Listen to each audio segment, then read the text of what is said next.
નમસ્કાર વિદ્યાર્થી મિત્રો, હું ફાલ્ગુની વ્યાસ જય સોમનાથ પ્રાથમિક શાળામાં આપનું હાર્દિક સ્વાગત કરું છું. આપણે આજે ધોરણ 7માં પ્રકરણ 9 સમય સંખ્યા વિશે ભણીશું.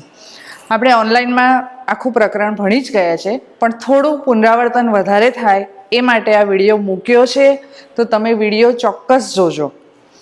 હવે તમે સંખ્યાઓ વિશે ભણી ગયા. ગણિતમાં સંખ્યા વગર કંઈ પણ ચાલે નહીં, દાખલો ગણી ન શકાય. આપણે 6થા ધોરણમાં પણ જોયું કે પ્રાકૃતિક સંખ્યાઓ કોને કહેવાય.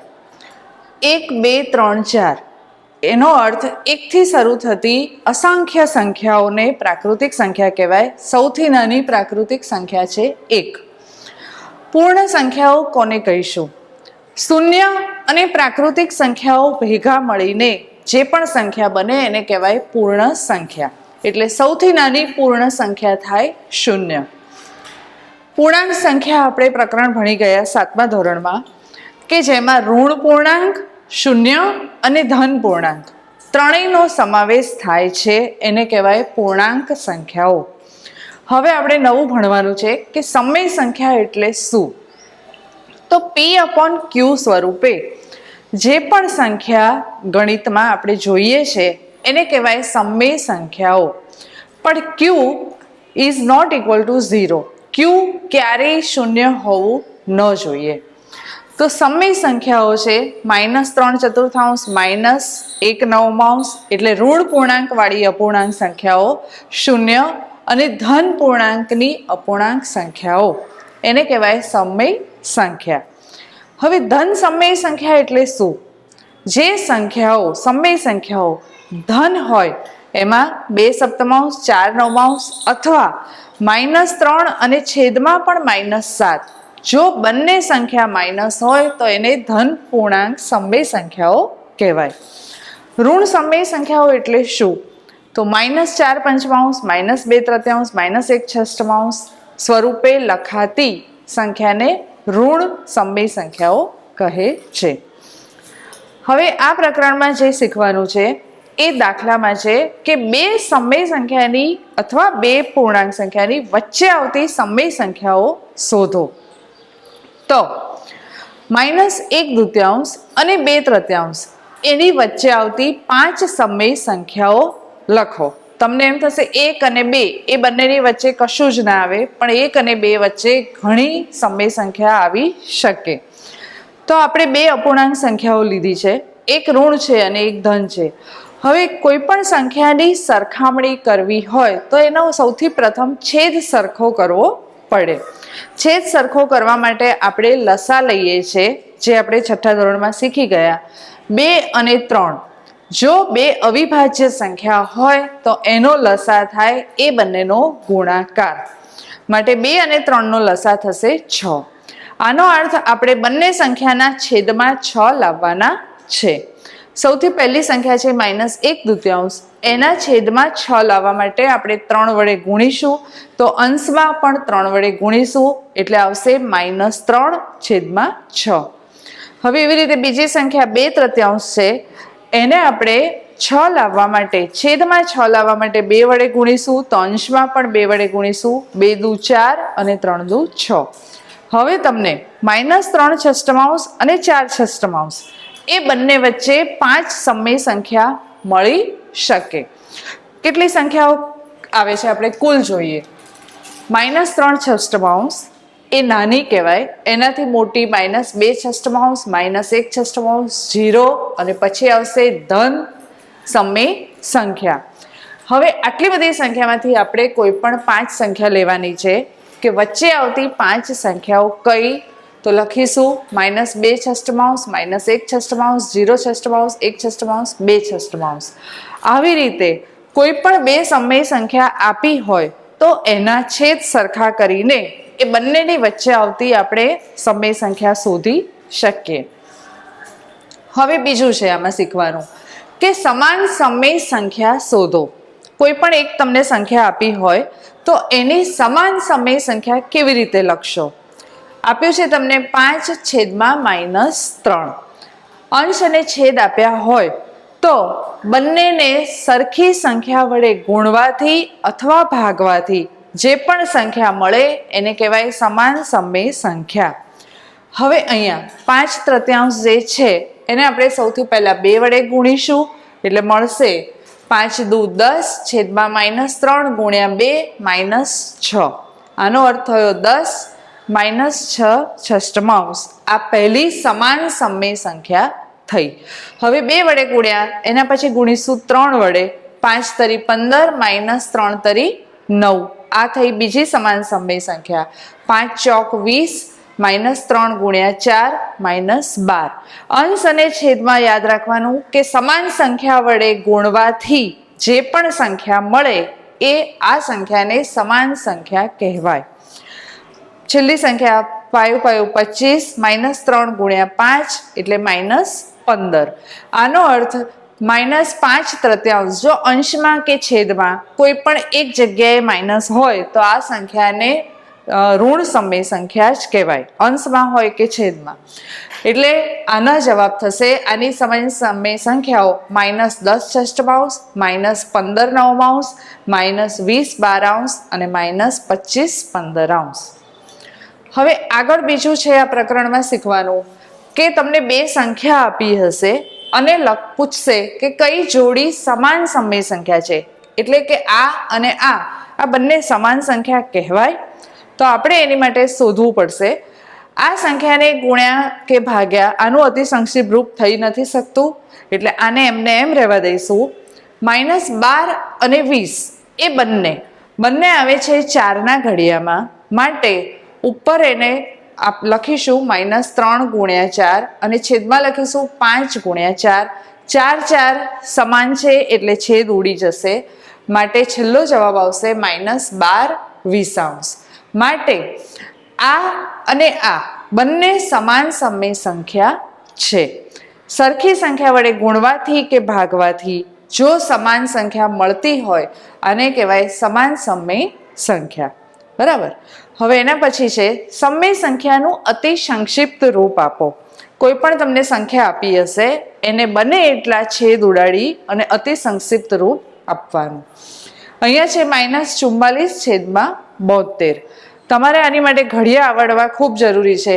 યાદ કરવું પડે કે કયા ઘડિયામાં આ બંને સંખ્યા આવે, અથવા તો છઠ્ઠા ધોરણમાં 4ની ચાવી શીખી ગયા કે છેલ્લી 2 સંખ્યાને એકમ અને દશકને જો 4 વડે ભાગી શકાય તો આખી સંખ્યાને નિશેષ 4 વડે ભાગી શકાય. હવે બંને 4ના ઘડિયામાં આવે છે 11 ચોક 44 અને છેદમાં 18 ચોક 72. સમાન સમય સંખ્યા ઉડી જશે અને છેલ્લે રહેશે -11/18. આને કહેવાય અતિ સંક્ષિપ્ત રૂપ. હવે આના પછી આપણે બીજા દાખલા આગળ જોઈએ. હવે આપણે જોઈશું સમય સંખ્યાનું સંખ્યા રેખા પર નિરૂપણ કેવી રીતે કરી શકાય. આપણને આપી છે -5/8. એટલે આ સંખ્યા ઋણ સમય સંખ્યા છે. હવે તમને ખબર છે પૂર્ણાંક સંખ્યામાં આપણે ઋણ સંખ્યા શૂન્યની ડાબી બાજુએ આવે, એટલે આ સંખ્યા શૂન્યની ડાબી બાજુએ આવશે. જે 5 અષ્ટમાંશ આપ્યા છે આ છે શુદ્ધ અપૂર્ણાંક, કારણ કે આની કિંમત અંશ જો નાનો હોય અને છેદ મોટો હોય એટલે આ શુદ્ધ અપૂર્ણાંક કહેવાય. આની કિંમત 1 કરતાં ઓછી હોય એટલે -1 કરતાં આની કિંમત ઓછી છે. હવે શૂન્યની ડાબી બાજુએ આવશે કારણ કે ઋણ પૂર્ણાંક છે. એ યાદ રાખવાનું કે 8 છેદમાં છે એટલે 0 અને -1 વચ્ચે 8 સરખા ભાગ કરવાના. જે છેદમાં હોય એટલા સરખા ભાગ થશે અને એમાં 5મો ભાગ બતાવવાનો. બરાબર. એટલે હવે જે 0 છે એને લખીશું 0 અષ્ટમાંશ. એની પછી ડાબી બાજુ આવશે -1 અષ્ટમાંશ. દરેક ઋણ સંખ્યા કરતાં 0 એ મોટો કહેવાય. જેમ ડાબી બાજુ જઈએ એમ નાની સંખ્યા આવે. -1 અષ્ટમાંશ, એના પછી આવશે એ સંખ્યા -2 અષ્ટમાંશ, -3 અષ્ટમાંશ, -4 અને 5મી સંખ્યા આવશે -5 અષ્ટમાંશ. એટલે એના પછી -6, -7 અષ્ટમાંશ, -8 અષ્ટમાંશ. તો 8 8 ઉડી ગયા, 8 એકુ 8, એટલે આનો જવાબ આવે -1. એટલે આપણે અહીંયા જે પણ સંખ્યા શું કર્યું છે કે 0 થી -1 વચ્ચે આપણે 8 સરખા ભાગ કર્યા અને એમાં પાંચમો ભાગ દર્શાવવાનો. એટલે આ યાદ રાખવાનું, સંખ્યા જો ધન હોય તો શૂન્યની જમણી બાજુએ લખીશું, જો સંખ્યા ઋણ છે તો શૂન્યની ડાબી બાજુએ આવે. હવે આમાં બીજું શીખવાનું છે કે કઈ સંખ્યા મોટી છે. તમને બે સમય સંખ્યા આપી હશે, એમાંથી કઈ સંખ્યા મોટી છે એ શોધવાનું છે. તો જ્યારે કોઈ પણ સંખ્યાની સરખામણી કરવી હોય તો સૌથી પ્રથમ એના છેદ સરખા કરવા પડે. છેદ સરખા કર્યા પછી જેનો અંશ મોટો એ સંખ્યા મોટી. હવે અહીંયા જોઈએ -8 પંચમાંશ અને -7 ચતુર્થાંશ છે. તો 5 અને 4 એ બંનેનો લસા થશે 20. મેં શીખવાડ્યું છે ઓનલાઈનમાં પણ અને અત્યારે પણ. બેમાંથી એક કોઈ પણ અવિભાજ્ય સંખ્યા હોય તો આ બંને સંખ્યાનો ગુણાકાર એ લસા આવે. માટે 5 ચોક 20. માટે બંનેના છેદમાં આપણે 20 લાવીશું. પહેલી સંખ્યા લખીએ -8 પંચમાંશ, એના છેદમાં 20 લાવવા માટે 4 વડે ગુણીશું તો અંશમાં પણ 4 વડે ગુણવા પડે. માટે જવાબ આવશે -8 ગુણ્યા 4 -32 અને 5 ચોક 20. હવે -7 ચતુર્થાંશ છે, એના છેદમાં પણ 20 લાવીશું. -4 ચતુર્થાંશના છેદમાં 20 લાવવા માટે 4 ને 5 વડે ગુણવા પડે તો ઉપર પણ 5 વડે ગુણીશું. -7 ગુણ્યા 5 -35 20. હવે આ બંનેમાં કઈ સંખ્યા મોટી છે? તો ઋણ સંખ્યામાં જે સંખ્યા નાનો અંક બતાવે એ સંખ્યાને મોટી સંખ્યા કહેવાય. માટે -32 એ -35 કરતાં મોટી સંખ્યા કહેવાય. હવે ઓરિજિનલ સંખ્યા, મૂળ સંખ્યા કઈ હતી? -8 પંચમાંશ. એટલે 8 પંચમાંશ એ -7 ચતુર્થાંશ કરતાં મોટી સંખ્યા કહેવાય. એટલે આવી રીતે જ્યારે સંખ્યાની નાની મોટી સરખામણી કરવાની હોય તો સૌપ્રથમ એનો લસા લઈને છેદ સરખા કરવાના, પછી એ સંખ્યા આપણે શોધી શકીએ કઈ નાની છે ને કઈ મોટી. હવે તમે અપૂર્ણાંકના સરવાળા બાદબાકી શીખી ગયા. હવે એવી જ રીતે સમય સંખ્યાના સરવાળા બાદબાકી કેવી રીતે કરવાના છે એ આપણે જોઈએ. અહીંયા છે ઉદાહરણ, દાખલો -8 19 વત્તા -2 57. હવે બંનેના છેદ સરખા કરવા પડે તો જ સરવાળો કે બાદબાકી થાય. જો સમછેદી પદાવલી હોય તો સીધા સરવાળા બાદબાકી થાય. અહીંયા વિષમછેદી છે, બંનેના છેદ જુદા છે, માટે આપણે સૌથી પહેલા છેદ સરખા કરીશું. 19 અને 57 બંનેનો લસા કેવી રીતે લઈશું? મેં શીખવાડ્યું છે ઓનલાઈનમાં કે મોટી સંખ્યા મનમાં ધારવાની, નાની સંખ્યાના ઘડિયામાં જો આ સંખ્યા પોતે આવતી હોય તો મોટી સંખ્યા જ લસા. તો 19નો ઘડિયો તો આવડતો જ હશે તમને 7મા ધોરણમાં. 19 તરી 57 માટે 57 પોતે જ લસા. હવે બંનેના છેદમાં 57 લાવવાના છે. આ સંખ્યાના છેદમાં તો છે જ, માટે આપણે એક જ વડે ગુણીશું. પણ 19ના છેદમાં 57 લાવવા માટે આપણે 3 વડે ગુણીશું તો અંશમાં પણ 3 વડે ગુણવા પડે. -8 ગુણ્યા 3, 8 તરીને -24 આવશે અને અહીંયા ફક્ત એક વડે ગુણ્યા છે માટે -2 57. હવે આપણે સરવાળો કરવાનો છે. -24 વત્તા -2.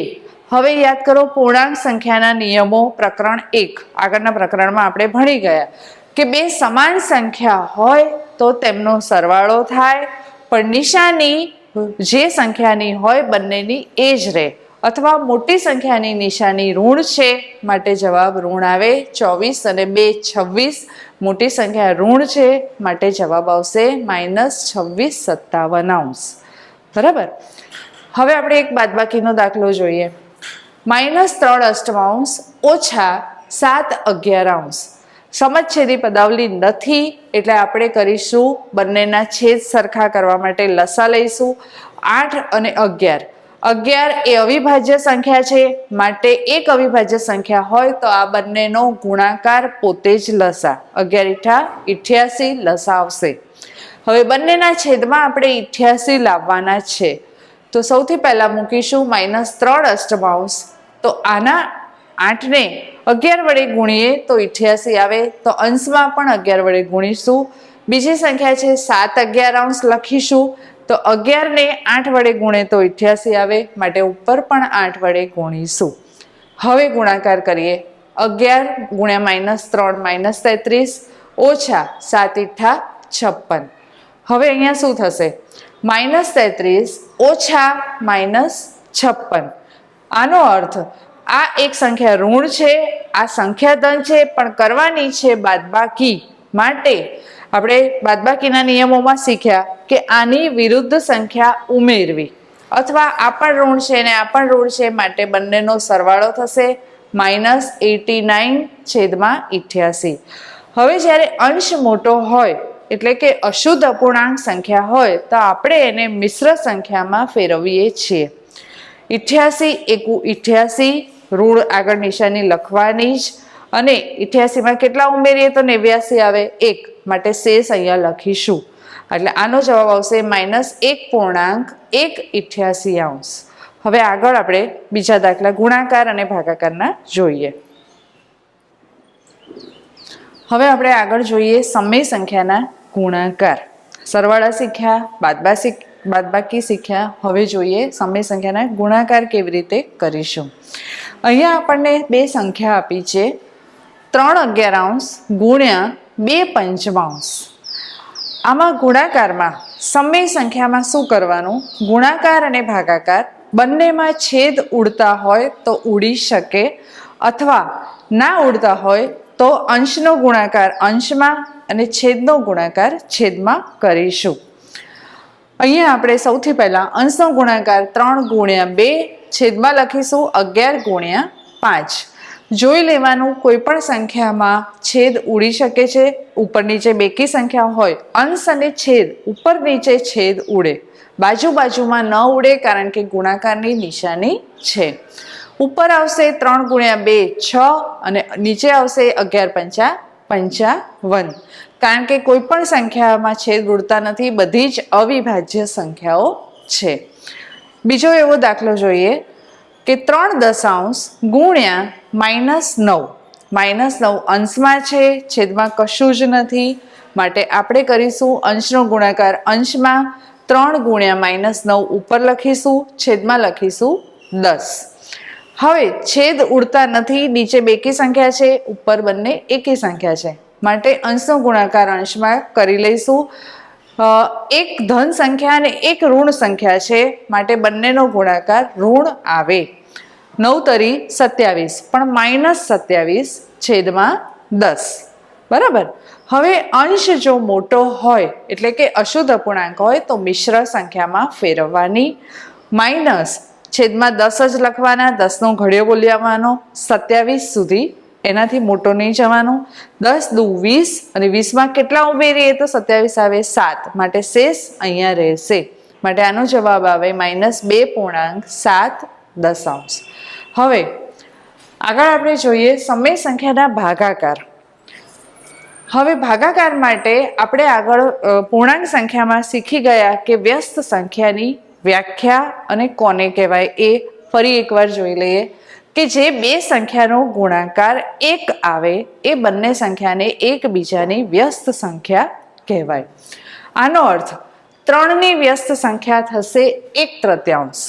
3ની વ્યસ્ત સંખ્યા થશે 1/3. એવી રીતે 4નો વ્યસ્ત 1/4 અને 1/4 નો વ્યસ્ત 4. કારણ કે આપણે ભાગાકારમાં આ વ્યસ્ત સંખ્યા જો આવડતી હશે તો ભાગાકાર સરળ બનશે. કારણ કે જ્યારે પણ એક નિયમ આપણે લખેલો પૂર્ણાંક સંખ્યામાં કે ભાગ્યાના જ્યારે પણ ગુણ્યા કરીએ ત્યારે જે પાછલી સંખ્યા હોય એનો વ્યસ્ત લખવાનો. માટે આ વ્યસ્ત સંખ્યાનું આપણે રિવિઝન કર્યું. અહીંયા છે દાખલો 3/13 ભાગ્યા -4/65. હવે જોઈએ 3/13 એમના એમ રહેવા દેવાના. ભાગ્યાના જ્યારે ગુણ્યા કરો ત્યારે જે આ પાછળની સંખ્યા છે એને ઉલટાવવાની, એનો અર્થ એનો વ્યસ્ત લખવાનો. -4 છે એ અંશમાં છે તો છેદમાં જશે, 65 છેદમાં છે તો એ અંશમાં આવશે, એટલે 65 છેદમાં -4. હવે છેદ ઉડે તો ઉડાડવાના, ગુણાકારમાં છેદ ઉડી શકે. તમને ખબર છે 13 પંચા 65, 65ના એટલે અવયવ પાડ્યા 13 ગુણ્યા 5, માટે સરખી સંખ્યા ઉડી જાય અને બાકીની જે સંખ્યા રહે એ અંશમાં અંશનો ગુણાકાર, છેદનો ગુણાકાર છેદમાં. 3 ગુણ્યા 5 અંશમાં રહેશે 15, છેદમાં રહેશે -4. ફરી અશુદ્ધ અપૂર્ણાંક છે એટલે આપણે એને મિશ્રમાં ફેરવીશું. 4 તરીને 12 અને 3 15, એટલે જવાબ આવશે -3.3 આવો એક ભાગાકારનો બીજો દાખલો જોઈએ. -2/13 ભાગ્યા 1/7. પહેલી સંખ્યા એમની એમ લખવાની, ભાગ્યાના ગુણ્યા કરો એટલે પાછળની જે સંખ્યા બીજી હોય એનો વ્યસ્ત લખવાનો. 1/7 નો વ્યસ્ત 7/1, બરાબર. -2/13 ગુણ્યા 7/1. હવે બંને અંશનો ગુણાકાર અંશમાં, છેદનો ગુણાકાર છેદમાં. કોઈ પણ સંખ્યાનો છેદ ઉડતો નથી કારણ કે બધી જ સંખ્યા અવિભાજ્ય સંખ્યા છે, માટે ઉપર અંશનો ગુણાકાર કરી દઈશું. પ્લસ માઇનસ માઇનસ, 7 દુ 14, 13 એકા 13. ફરી અંશ મોટો આવ્યો માટે આપણે અશુદ્ધ છે, માટે આપણે એને મિશ્રમાં ફેરવીશું. 13 એકા 13 અને 1 14. છેલ્લો જવાબ આવ્યો -1.113. હવે અહીંયા આપણે આ જે પ્રકરણ છે, પ્રકરણ 9 સમય સંખ્યા પૂરું થાય છે. આપણે શીખ્યા સમય સંખ્યાનું સંખ્યા રેખા પર નિરૂપણ, સમાન સંખ્યા કઈ, નાની મોટી સંખ્યા કઈ, સમય સંખ્યાના સરવાળા, બાદબાકી, ગુણાકાર અને ભાગાકાર. આપણે બધા જ દાખલા ઓનલાઈનમાં કરી ચૂક્યા છે. તમને પુનરાવર્તન થાય, ઘરે ફરી તમે જોઈ શકો એ માટે આપણે વિડીયોની વ્યવસ્થા શાળાએ કરી છે. તો તમે વારંવાર આ વિડીયો જોજો અને શીખજો. જે પણ ના આવડે એક દાખલો જોઈ અને એના પરથી બાકીના દાખલાની પ્રેક્ટિસ ઘરે કરજો, બરાબર. હવે આપણે મળીશું ફરી આગળના પ્રકરણમાં. નમસ્કાર.